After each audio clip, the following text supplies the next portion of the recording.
Hello and welcome back to Breakout Mode in CookieRunOvenBreak with Alsroy Galcone. Finally, City of the Millennial Tree. This is the first map that I ever covered on this game, and yes, it's finally back after 2 years of we thought that Devsisters lost the data, and this run, it's something because the map itself isn't hard. It's just the amount of luck that you need to achieve to get this result. It's unbelievable. If I had not edited this video will be the longest video that I ever put on CookieRun content. I think it will be like 2.5 hours or something. Anyway, if you do like this kind of content, then be sure to leave a like, comment, subscribe, and don't forget to ring the bell so you will not miss out on anything that I put on this channel. Everything is free, you don't need to pay, and by subscribing you make this channel grow and flourish even more, which makes me happy so I can create more content for you to watch. Before I can break down this particular run, I would like to mention shout out to Box again, because without these 2 videos, this video will not be possible. Yeah, go check him out. He's an absolute master in OvenBreak's breakout game mode. Although I do want to make a disclaimer that my run is not entirely one-to-one copy of his run. Although I do want to make a disclaimer that my run here is not one-to-one copy of his run, because there are some magic candy bonuses that he has which puts him on an advantage which I don't have, because I don't have any more resources to find the correct magic candy bonus in this run. So without further ado, let's start the breakdown session in this run, which thankfully in Yeot Cookie's run there is none. All you need to do is just run perfectly. But just because Yeot Cookie's run doesn't have any tricks, that doesn't mean other cookies will have no tricks. You will see what I mean later on. Anyway, I do want to mention the things that I'm working in the background. So currently, Grand Champions League is here, and we got Candlelight Cookie as the cookie that received the Grand Champions League costume. Hooray! After Strawberry Cookie gets it more than a year ago. I know that Candlelight Cookie is the kind of cookie that is a bit forgotten by the community because everyone just went with Strawberry Cookie because how pretty she is. That's also me included. Anyway, time to move on into the next cookie, which is going to be Blackberry Cookie. So, remember a few videos ago when I mentioned that I need to study the tricks to optimize the run? Well, Blackberry Cookie has plenty of them, and is the reason why this video took so long to make. If I had not edited the video, the entire section of Blackberry Cookie will be 1 hour long. Yeah, I'm not kidding on that one. So what makes Blackberry's run on this map so tricky? Well, it comes down to 2 factors. The first one is Blackberry Cookie's path. So the way that Blackberry Cookie's path works is the path will assist you during the run. It can give you health, it can give you yellow bear jelly parties and pink bear jelly parties, as well as the fireworks jellies, which is used to destroy obstacles, as well as gathering more points. But basically it helps you get more points and also make your run faster and make your cookie go bigger, and so on and so on. Essentially, the pad gives you buffs which can make your run much more convenient. But one of the buffs that the pad can provide, it is something that we wanted to avoid, and that is the giant blast buff. So what it does, it makes Blackberry Cookie go giant mode. Oh, you see at the top there? That's what I'm talking about. Picking that buff will make Blackberry Cookie go giant mode as well as go really fast. Oh, I accidentally pressed the pause button there. Oh, where was I earlier? Oh yes, it makes Blackberry Cookie goes big, goes giant, as well as going really fast.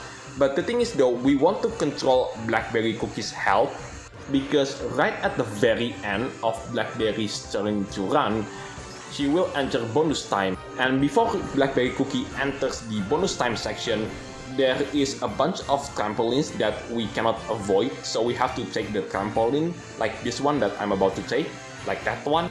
And if I have some health left for Blackberry Cookie, that health will go to waste because using trampoline is really slow if you use it for way too long. And that section that I'm currently talking, it's inevitable. I'm going to use the trampoline whether I like it or not. And if Blackberry Cookie runs out of HP right at the end of the bonus time, that meant that I die on the wrong spot. The second reason is tied to the first one, which is there are some blast jellies which I can consume and which one that I cannot consume. And figure that out requires me to run on this particular part of the map multiple times. So if this trick is so tricky, in what ways that this trick can go wrong? Well, there are several ways in which this trick can go wrong. The first of all is Blackberry Cookie runs out of HP before completing this map. See how close I am to run out of HP? That's the trick it is. That took me multiple attempts. The second way that this can go wrong is when Blackberry Cookie runs out of HP before ended up in the trampoline section. I'll show you in just a bit. So coming right up, it's the second trick. So Blackberry Cookie has to touch that trampoline before running out of HP. The third trick is the most important one. The idea is you want to delay the bonus time, and I'm going to show you how. So time, you have to skip the E. There you go. You delay the bonus time, which is going to have a nice effect, and that will apply at the end of the bonus time. If I did not delay the bonus time there, Blackberry Cookie will run out of HP at the end of the bonus time, and what happened, it will be devastating because I died on the wrong spot. So yeah, there you go, that's the trick. That took me an hour. The next cookie is none other than the newest cookie in this update, which is Caramel Choux cookie.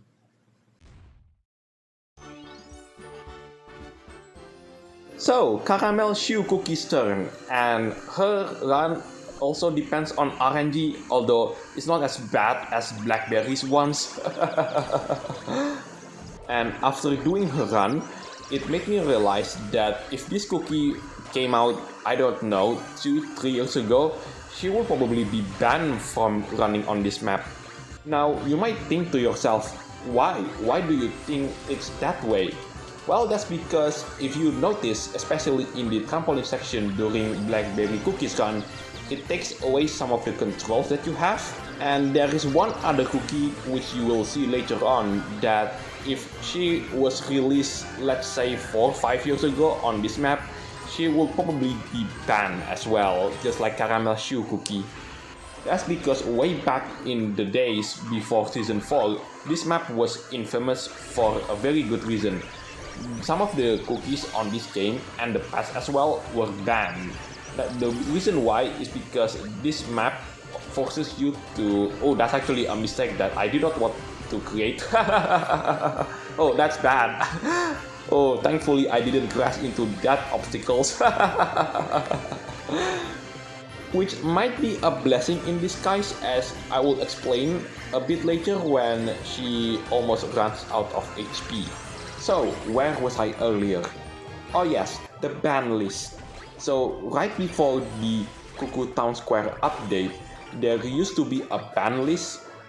So, prior to the Cuckoo Town Square update, which is the update that this video was released upon, Devsisters had to make a ban list to which cookie and pet that the players cannot use, because this particular map features extreme height differences, which contradicts some of the cookies design that was banned, because the cookie that was banned had to rely upon the cookie's position, which they had to be on the ground, which is impossible to play on this map because this particular breakout map features extreme heights and lows. which contradicts the cookie's design and paths because they had to rely upon staying on flat surfaces like this one. Oh, for your information, the banned cookies, you cannot choose those options, but if the player somehow find a way to unban those cookies, they will quickly find out that because of the extreme highs and lows, those cookies that were banned were basically unplayable. In this video, I'm not going to reveal in full detail which cookies and paths that got banned in this map, because it will take forever. However, I can reveal to you that if this ban list is still going, then you cannot play as Blackberry Cookie on this map. Thankfully, with the introduction of the Cuckoo Town Square update, which is this update that I'm talking to you when I create this video, the ban list is effectively gone. Because Devsisters forces the cookie to stop their skills regardless of if this skill is still going or not. Anyway, the best score that I see is around 660 million points. So, it's the turn of Lollipop Cookie. I know that this cookie was released a couple of years ago, yet she's still be usable in Breakout mode, which is something that not a lot of cookie can say. I think the only cookie that can match her ability to stay for so long in Breakout mode is Sugar Glass Cookie. And even then, the veteran players, we don't use Sugar Glass Cookie anymore. Anyway, I haven't told you where we are running right now. This is the Altar of Starlight. This is where Pomegranate Cookie's trial took place. Mercifully, after the tricks that is Blackberry Cookie and Caramel Choux Cookie, Lollipop Cookie's run on this map is perfectly normal. All you need to do is run her part of the run perfectly. No crashes and no falling into the abyss down below. So what makes Lollipop Cookie still useful after all these years? Well, it's simply her ability to catch the bear jellies. Her ability to collect the bear jellies is simply top notch in this game. And this is the reason why we choose Lollipop Cookie. There you go. As you can see, there are plenty of berry jellies that we can collect throughout this stage. So what other things that I could talk about in this particular stage? Oh yes, this map is the only map that is coincided with a cookie trial from a cookie, and that is Pomegranate Cookie. Any other cookie, it's not here, the cookie trials. Churro isn't, Cookie Mouse also is not here in the City of the Millennial Tree, despite in the lore they are heavily involved with the City of the Millennial Tree storyline. So what about Millennial Tree Cookie? Did he get the trial that he wanted after so many years? Well, he did back in the 6th anniversary, but for some reason Devsisters decided to create an entire brand new map just for Millennial Tree Cookie's own trial. And this particular Breakout map was released way back in 2019 if I remember. That was in the Season 3 opener. So this map exists long before Millennial Tree Cookie got his own cookie trials. Anyway, time to move on into the next cookie, which is going to be Whipped Cream Cookie.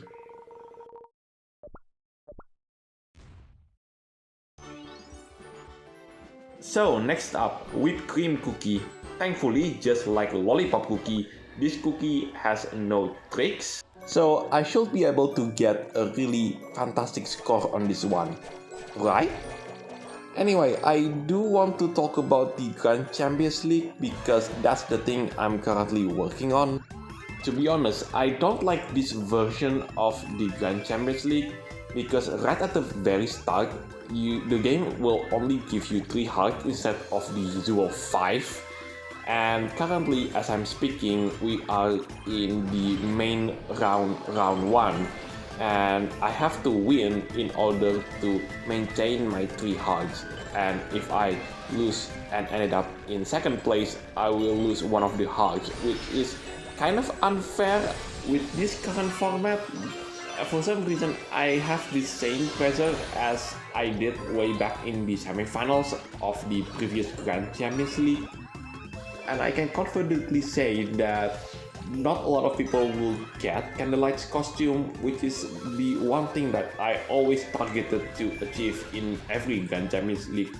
Whatever cookie that is, whatever it's strawberry or hydrangea or lemon, I will try my best to get that costume. And for the first time, there is a possibility that I cannot get that costume. That's the first time ever I thought this way. Whatever cookie that appears on the Grand Champions League and receives the super epic costume, whatever it is candlelight or strawberry or lemon or hydrangea, I will try my absolute hardest to get that costume. And once I got the costume, I tried to run as fast as I can before I eventually got eliminated from the competition.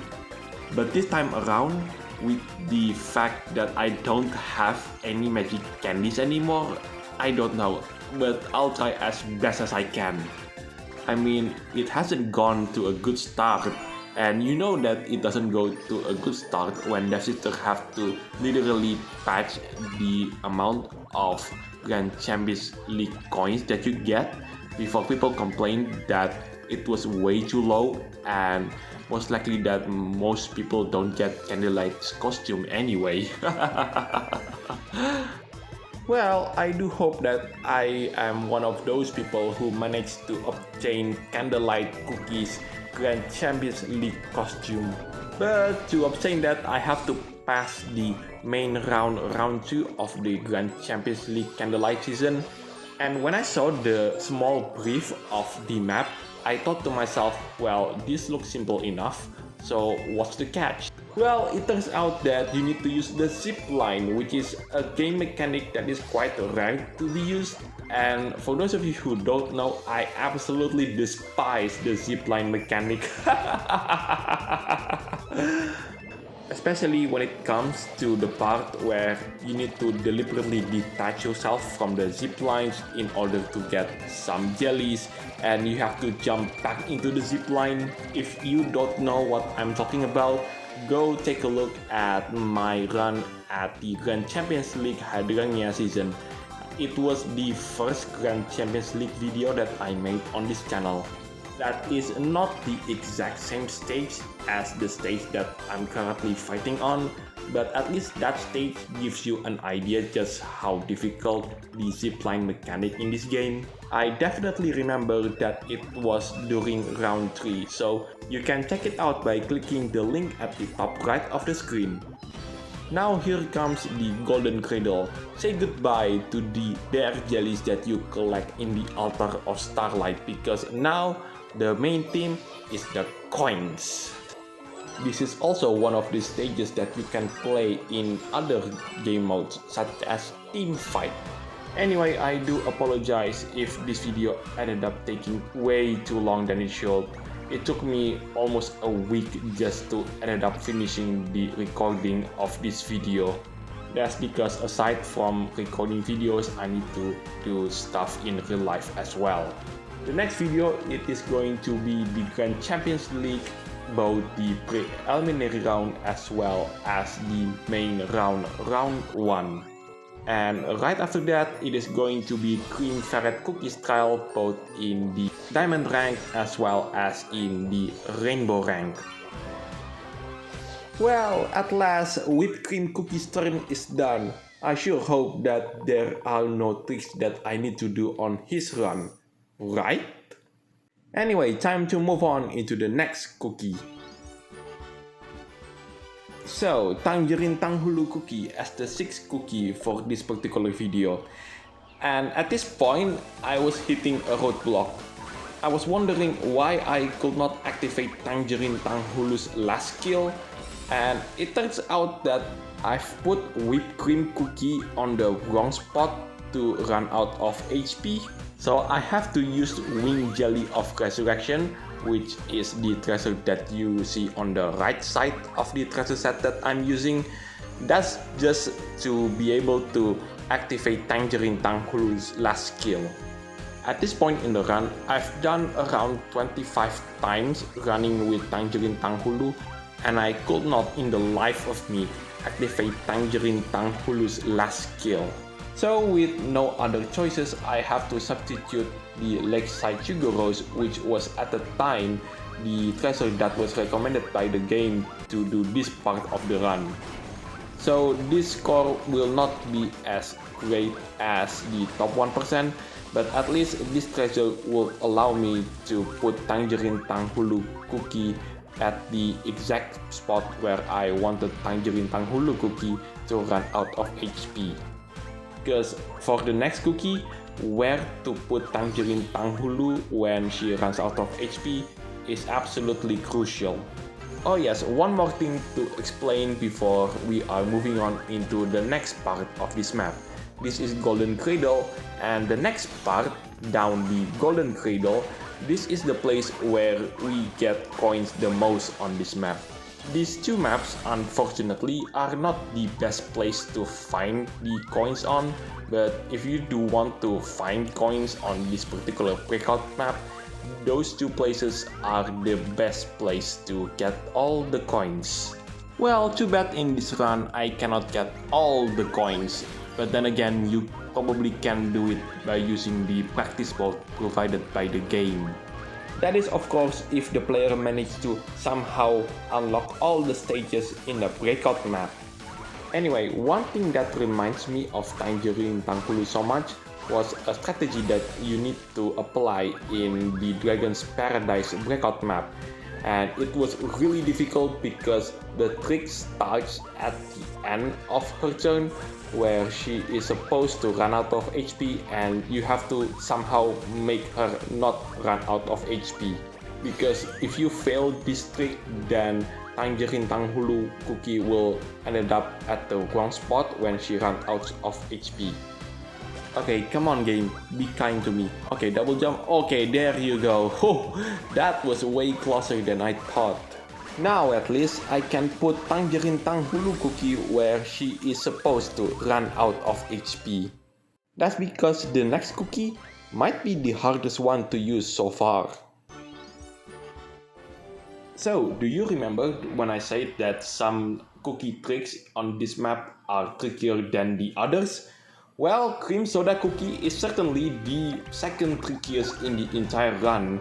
The first one is definitely being Blackberry, of course. Her tricks in this run also took me an hour to master. So, what is the difference between Cream Soda Cookie's tricks and Blackberry Cookie's tricks? Well, in Blackberry Cookie's tricks, it entirely depends on your luck, whereas in Cream Soda Cookie, you're in control. You're in control on what kind of score that you get at the end of her run. Anyways, Rainbow 5 has been reached. For those of you who don't know what that meant that from now on my results will be ended up in the top 100. By the way, that top 100 is the top 100% of the world. Right after Rainbow, it will be Master, Challenger, and last but not least, Legend rank. And each of those ranks have their own subclasses. So for example, currently, if I stop right now, I will be in the Rainbow 5th rank. That is the lowest tier possible in Rainbow rank. And the numbers will go lower. And what that meant is the lower the number goes, the better your score will be. So let's go back and discuss why Cream Soda Cookies Run it was so difficult. So what makes Cream Soda Cookies Run so difficult in breakout mode? It's entirely dependent on the player, like I said earlier, which means that knowing where to put her skill is a crucial concept to master Cream Soda Cookies turn in breakout mode. The hardest Cream Soda Cookies trick, in my opinion, is definitely on the Jellywood map, because there are 4 tricks that you need to do and you need to do it successfully in order. Like you cannot miss even just one of them. and if you do manage to miss one of them, you have to start from the beginning all over again.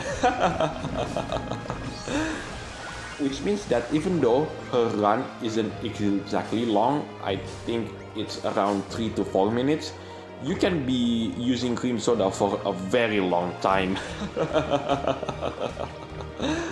And I think this factor is the reason why she's still useful at some breakout maps. Her skill being able to be controlled by the player entirely and not just partially like her partner, which is Cherry Cola Cookie. Oh, for those of you who wanted to see what both of these cookies style look like, I've already made a video on it, and you can check it out by clicking the link on the top right of the screen. And now we're about to reach the Fine Cavern. This is one of the trickiest maps to run in this game, and in my opinion, this particular part of the map, it is much more difficult compared to the second to last stage of this particular breakout map, believe it or not. So you might think at this point, well, Alzeroy, where is the cream soda cookie streaks? You say that this cookie is incredibly difficult to use. Well, you have to do pretty much everything that I did here to get the best possible result. Considering that cream soda cookie's turn to run took 3 minutes and 19 seconds from start to finish, yeah, you could probably imagine how hard this trick actually was. Or more like tricks actually, because there are plenty of them. So the 8th cookie for this particular run, it's banana cookie, and I don't think that I ever show you this cookie before. I could be wrong, so let me know in the comment section down below. So in her run, there are 2 tricks that I need to do to get the most optimized result, and both of those tricks occur at the end of the run. And from my experience running with this cookie on this map, I have one simple question. Did Devsisters change how this cookie works? Because so far as I'm aware on how her skill works, she throws a giant hula hoop like that one, and you have to avoid it to get points. If I'm not mistaken, it's around 4 to 5 million points, and if you do manage to hit that hula hoop, you will lose 4 to 5 million points. But I do manage to avoid all of those hula hoops. I'm not talking about the hula hoops on her skill right now, I'm talking about the skill earlier. This one, you have to get all of those hula hoops to get all of these coins at the end of her skill. So I'm guessing that they give Banana Cookie the Moonlight Cookie's legendary costume treatment.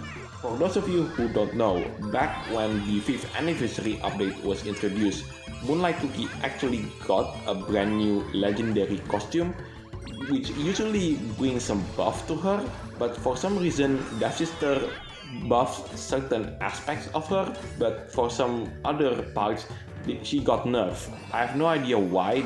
That is what I would call that effect, because so far as I'm aware, Moonlight Cookie is the first one to get that kind of effect. And coming right up is the trick for Banana Cookie's run. So I have to pick up that frozen bear jelly party before the effect of after doing the skill runs out, and if I don't pick it up, then most likely I'm going to hit that obstacle anyway. Coming right up will be the second trick. I have to pick up the frozen bear jelly party, but I have to deliberately miss the blast, and also convincing myself that I'm not going to take a hit by those obstacles anyway. Trust me, that is much harder than it looks. The third and final trick that I need to do in Banana Cookie's turn is I have to stop at certain point, and I'm going to show you where. And there you go. That's actually really crucial.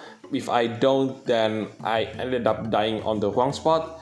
So I have to jump down here and immediately quit before I got that frozen bear jelly party. Because if I pick it up, then I will end up at the wrong spot.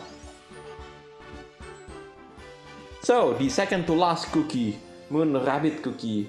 And thankfully, in this particular cookie's turn to run, there is no trick, so all I need to do is just run perfectly, don't crash into any holes or obstacles, and that's pretty much it.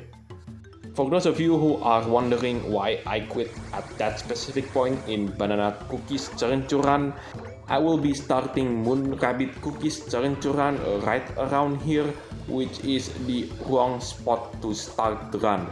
Oh yes, did I mention that this stage was the main highlight when Devsisters introduced this breakout map back in Season 3? That's because in the background you can see Millennial Tree cookies carving in the wall. And if my memory is true, I think this is the first cookie that got this treatment. Long before the ancients, long before the Peace cookies in CookieRun Kingdom, Millennial Tree cookie got this treatment first. For those of you who did manage to figure it out that the cookie that is carved into the wall is Millennial Tree cookie but wanted to see the full artwork of the carving on the wall looks like, here, I'm going to show it for you. And we're about to see that carving once more at the end of this particular map. Well, almost at the end of this particular map, to be more precise. Anyway, I do have a question for those of you who are new to this game, or even people who have some time on this game, but after so many years of playing this game, let me know, is this map too difficult for you?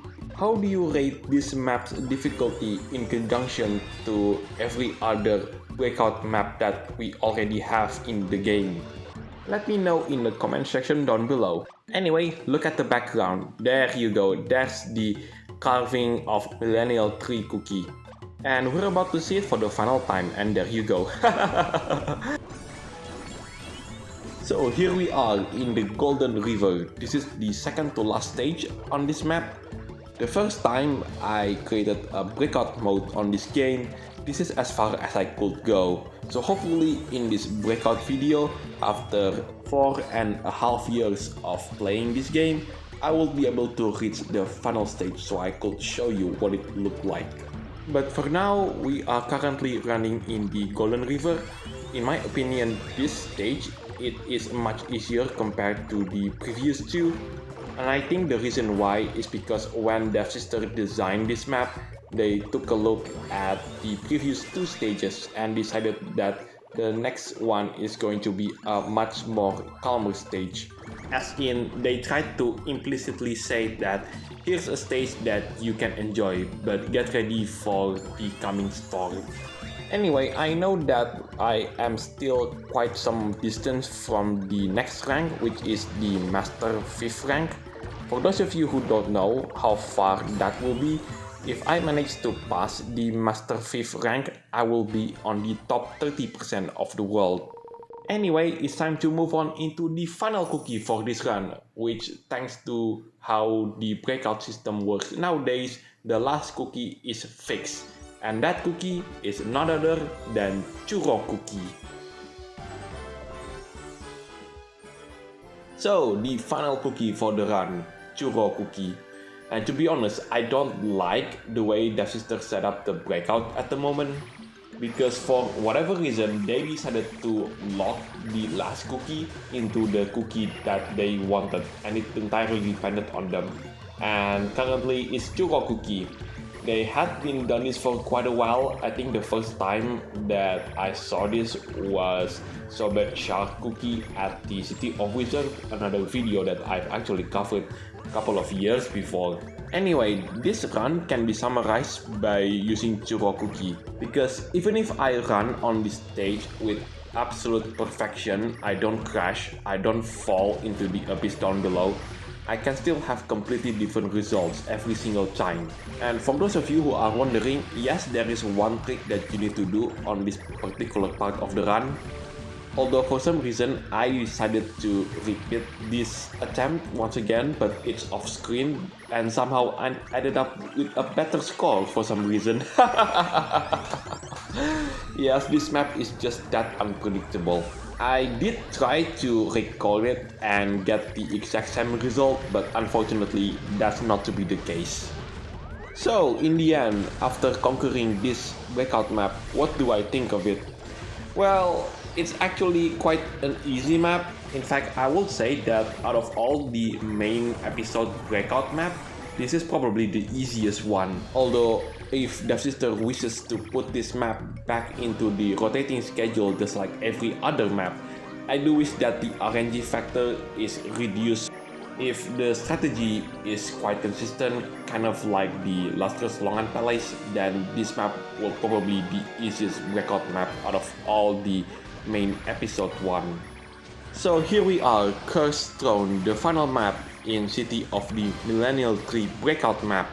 The most memorable things about this final stage in my memory, it was when Devsisters decided to re-release the story of Cookie Mal's Churro cookie, and they tried to uncorrupt the Wind Archer cookie, which was at the time was corrupted, and the final boss battle took place on this stage, and yeah, it was a lot of fun. In fact, if I remember, everyone was glad that Devsisters decided to re-release that story once again, which is something they did not do that often. And considering that we're about to receive the final part of the Dragon Saga alongside the expansion onto the Crime Republic most likely, it's not going to be on Devsisters' plan anytime soon. Anyway, do you remember earlier when I said that I did another run on this part of the map perfectly without any kind of trick, and I actually got better score? Well, it's not that much better, but at least it seals my place as the top 500 on this particular breakout map. Anyway, last but not least, shout out to Boxygen, you're a fantastic breakout player, and without you, this video would not have been possible. Anyway, that is it for today. I'm Alsroy Galcon, signing it off. Bye for now.